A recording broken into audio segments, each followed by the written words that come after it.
got a lot of global stardom to her. She's had some incredible results and she's beaten players like Madison Keys and Iga Swiatek, so she's the real deal, already top 50 in the... There is a number circulating right now inside the world of tennis.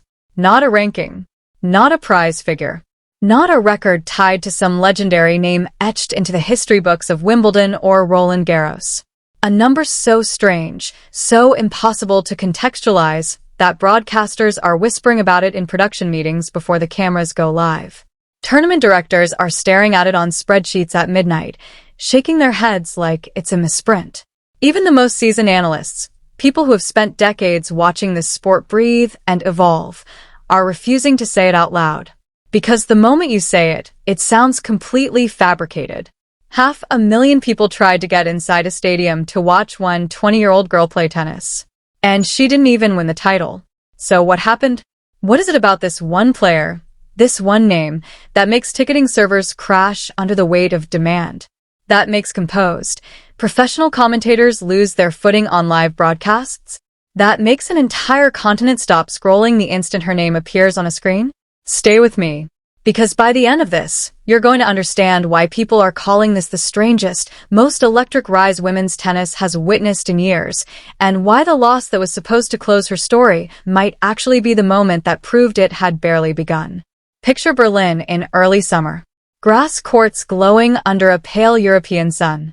The kind of tournament that usually exists quietly in the long shadow of bigger events, a place where casual fans don't even notice the draw until the finals are already underway. A week that passes without ceremony for most of the tennis-watching world. Except this year is different. This year, there is a name on the bracket pulling eyes from cities that have never once cared about a WTA grass court event in their lives. Manila, London, Los Angeles. All of them suddenly converging on the same small patch of green in Germany, watching the same player, refreshing the same scoreboards. Her name is Alex Eala. But to understand what happened in Berlin, you first have to go back 2 weeks to something that detonated quietly in Birmingham before anyone fully realized what they were witnessing. She won a title there, which, on the surface, sounds like a nice result. The kind of headline that scrolls past in 5 seconds on a sports feed before disappearing into the noise. But here's the thing. It wasn't the trophy that mattered. It was what was happening in the background while she lifted it. Nearly 4 million people watched that final live. At the exact same moment. Not spread across days of on-demand replays. Not stitched together from highlight clips. 4 million human beings simultaneously, staring at their screens in real time, for a tournament that, on paper, barely registers on the global sports radar. Let that breathe for a second. Grand Slam finals don't always pull that. Some WTA 1000 events, tournaments just one tier below the sport's biggest stages, don't pull that. And yet, a challenger-level final, the tennis equivalent of an undercard fight, somehow became appointment viewing for millions of people around the world. Something was already shifting, long before she ever touched a grass court in Berlin. Think about what those 4 million simultaneous viewers actually represent. Because the more you sit with the mechanics of it, the stranger it gets. That kind of traffic requires infrastructure that nobody planned for. It means broadcast partners staring at viewership graphs climbing in real time and quietly recalculating what this tournament is actually worth. It means servers that weren't provisioned for a challenger final suddenly buckling under the load. It means commentary teams who walked into that Birmingham venue expecting a sleepy afternoon assignment, walking out trying to explain on live air why their phones are buzzing relentlessly with messages from colleagues, asking what on earth is happening on court. Somewhere in a production truck outside that stadium, someone was watching a number climb in real time and making very different plans for the following year. That's the part casual fans never get to see. The quiet panic behind the scenes when an audience shows up that the business side of the sport never modeled, never predicted, never built a spreadsheet for. And that audience didn't fade after the trophy was lifted. It compounded. So she arrives in Berlin carrying that electricity with her. The kind of dangerous, quiet momentum that unsettles opponents before a single ball has been struck. And what she does next doesn't calm the noise. It detonates it. First in her path, Elena Rybakina. Not some unranked wildcard. Not a name you'd have to look up. A Grand Slam champion. A player whose serve alone has ended the hopes of higher-ranked opponents in straight sets. The kind of player who is supposed to stop runs like this before they become stories, before they develop gravity, before they earn a mythology. Alex walks through her. Then comes Alina Svitolina, former world number 3. A veteran carrying the scar tissue of 100 enormous matches. Someone who has stood across the net from legends and survived. Someone with the pedigree to dismantle momentum at its peak. Alex walks through her, too. By now, you'd expect cracks. The natural fault lines that appear when a young player suddenly finds herself at the center of an enormous story. The nerves, the tightened grip, the unforced errors that creep in when the weight of expectation starts pressing down from the outside. Instead, what people courtside describe is something almost eerie. A calm that doesn't match her age. A stillness in her shot selection. A coldness in the decisive moments, the kind that veterans spend an entire decade trying to build. Every match she wins, the crowds outside the grounds grow a little larger. Every match she wins, more people who have never heard her name before are typing it into search bars at 2 in the morning, trying to catch up with something that has already outpaced their awareness. Every match she wins, the story stops being about one tournament and starts acquiring its own gravitational pull, drawing in fans who don't even particularly follow tennis, people who just sense they're watching something that will matter later. The players in the locker room start noticing it, too. The way conversations shift slightly when her name is mentioned. The way practice courts that used to be half-empty suddenly have small crowds pressed against the fence whenever she's scheduled to hit. Broadcasters covering other matches on outside courts find themselves cutting away to check her score, because their own viewers are flooding them with messages demanding updates, treating her progress through the draw like breaking news rather than a tennis result. There is a particular kind of pressure that comes with that level of collective attention. The kind that has buried promising careers before the world ever got to see what they could have become. Where the noise outside grows louder than anything happening on the scoreboard. Where a young player starts playing for the crowd instead of the point in front of her. And yet, nothing about her game suggests she even registers it. If anything, the bigger the moment becomes, the simpler her tennis gets. Fewer wasted shots. Fewer errors in the long rallies. More of that strange, composed stillness that keeps leaving commentators reaching for words they've already used. And then, right when it feels like nothing can interrupt this, something does. Her name is Linda Noskova, a Czech player with her own quiet menace. And in the semi-final, she doesn't just beat Alex. She dismantles the aura surrounding her, plays with a composure and precision that leaves no room for debate, no asterisk, no excuse. The run is over. No trophy. No final. Just a young woman walking off a grass court in Berlin with a loss attached to her name for the first time in weeks. Here is where, in any normal sports narrative, the cameras turn away. The headlines move on to the eventual champion. The name fades back into the noise of a packed tour calendar. Except that's not what happened. Because 3 days after that loss, while she's still processing the sting of a semi-final exit, a number starts circulating that nobody in the sport can make sense of. Nearly 500,000 ticket requests across the season. Tied to one player. Not the world number 1. Not a reigning Grand Slam champion. Not any of the established faces who have spent a decade constructing their fame brick by brick, trophy by trophy. A 20-year-old who just lost in a semi-final in Berlin. How does that happen? How does a player lose the biggest match of her tournament and walk away holding a record that the entire WTA, with all its legends, all its champions, has never produced before? The answer, it turns out, isn't really about Berlin at all. It's about something that has been building quietly for months. Something that finally hit a tipping point the moment millions of people watched her dismantle a Grand Slam champion on live television. Because here's the truth about fame built on substance rather than hype. It doesn't need a trophy to validate it. It needs proof. And Alex had already given the tennis world more proof in 2 weeks than most players provide in 2 years.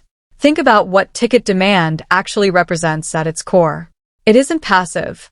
Nobody joins a digital queue. Nobody refreshes a portal at midnight. Nobody fights through a crash server because they vaguely recognize a name from a highlight reel. People do that because they believe, actually believe that they are about to witness something that will matter. Something they'll want to say they saw live, in person, before the rest of the world caught up. That conviction cannot be manufactured with marketing budgets or sponsorship campaigns. It has to be earned, point by point, match by match, in front of people watching closely enough to recognize the difference between a player who is good and a player who is becoming something else entirely. And the fans driving these numbers are not coming from one place. That's the part that should genuinely unsettle the rest of the tour. In the Philippines, watching her compete has taken on the texture of a national ritual. Public screenings. Entire neighborhoods gathering around shared televisions.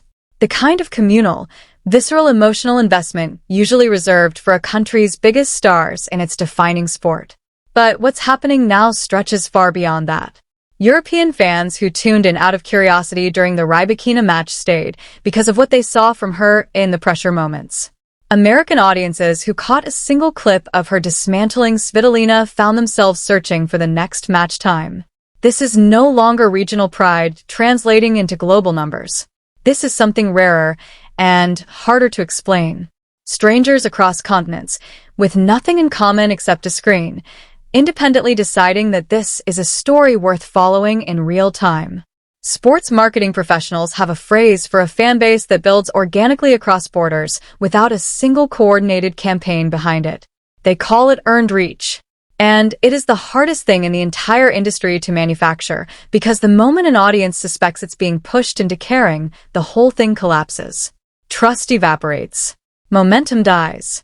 Nobody told Filipino fans to fill public squares for her matches. Nobody paid a teenager in London to stay up past midnight for a quarterfinal playing out 7 time zones away. It happened because enough people independently, in enough different places, watched the same thing and reached the same conclusion at roughly the same time. This one is different, and we should be paying attention before everyone else catches on. So, let's return to the question we started with. What does it actually mean that a player who didn't win the tournament walked away holding the most coveted ticket number in the sport? It means the result was never really the headline. The headline was always the manner. The common moments designed to break her. The tactical maturity that experienced players spend years developing. The unmistakable sense, watching her live, that you might be looking at the early chapters of something far larger than a single season, or a single run, or a single trophy. People aren't buying tickets to see if she wins. They're buying tickets so they can say they were there before everyone else knew. There is a particular kind of fame in sports that is almost impossible to fake, and almost impossible to manufacture through any amount of promotion. The fame that comes from being early to something real. The fans flooding ticket portals aren't reacting to a marketing campaign. There isn't one. They're reacting to raw competitive evidence, stacked match after match, tournament after tournament, until the cumulative weight of it became too large to dismiss. And that's what makes the Berlin loss so strange, when you really sit with it. In any other story, a semi-final exit is a step backward, a stumble, a reason for the noise to quiet down, for the skeptics to reclaim the conversation, for the brief moment of wonder to dissolve back into routine. Instead, Berlin became confirmation. Because if Birmingham was the question, is this real, or is this a flash of form that vanishes the moment the spotlight gets brighter? Then Berlin was the answer. She didn't shrink. She didn't fade. She beat a Grand Slam champion. She beat a former world number 3. She reached the final 4 of a major grass court event on a surface that exposes weaknesses with brutal honesty. And the only thing that stopped her was a player who simply played better tennis on one specific day. That's not collapse. That's not someone being exposed. That's someone who pushed deeper into elite competition than almost anyone expected, and who was stopped only by an opponent good enough to end the run, not someone who merely outclassed a pretender. Tennis people know the difference. They know it instantly. And here is where it gets even more unsettling for the rest of the tour. Because this entire surge, the 4 million live viewers, the 500,000 ticket requests, the sudden global fixation, none of it happened at her peak. She is not the finished product. She is not playing the best tennis she will ever play. She is still developing shots. still building out the areas of her game that separate very good players from the ones history remembers. Still early enough in her career that her actual ceiling remains genuinely, completely unknown. Which means the numbers we are looking at right now, the ones already breaking records set by established Grand Slam champions, are baseline numbers. A floor, not a ceiling. Picture the version of her 2 years from now. 3 years from now. Once the technical gaps close, once the experience catches up to the talent, once the game she's still assembling reaches its final shape. Picture stadiums already straining under demand for a player still in development, multiplied by whatever comes next. What happens when that name is no longer rising, but arrived? There's a moment near the end of the story that tells you almost everything you need to know about who she actually is. And it's not a moment of celebration. It's the walk off the court after the Noskova loss.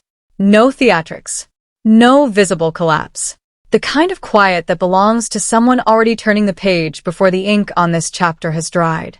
Already replaying the match in her head, not for sympathy, but for information. The specific, hard-eyed stillness you only see in competitors who treat defeat as fuel rather than verdict. Future opponents should pay very close attention to that walk. Because history suggests that players who respond to loss that way don't stay beatable for long. So when you zoom all the way back out, past the Birmingham Trophy, past the 4 million live viewers, past the wins over Rybakina and Svitolina, past even the semi-final loss that was supposed to be the end of this particular chapter, what you're left with is one inescapable conclusion. The tennis world just watched a 20-year-old lose a match and somehow become more famous because of it. Not despite the loss. Because of everything the loss revealed about how far she'd already come, and how much further people now believe she is going. The 500,000 ticket requests aren't a fluke. They aren't hype detached from substance. They are the market doing what markets do best. Reading the data in real time and arriving at a verdict before the official rankings catch up. Every broadcaster quietly recalibrating their coverage plans. Every tournament director redesigning ticket allocation models. Every seasoned analyst revising what they thought they knew about this era of the sport. All of them responding to the same signal. Something is happening here that the existing systems were never built to measure. And maybe that's the real story hidden underneath all of this. Not the loss in Berlin. Not even the staggering numbers attached to her name. But the fact that an entire sport, with all its history, all its legends, all its decades of established hierarchy, is currently being reshaped by a player who hasn't even reached the part of her career where she's supposed to peak. The Birmingham Trophy will fade from headlines eventually. The Berlin semifinal will become a footnote in a much longer career retrospective years from now.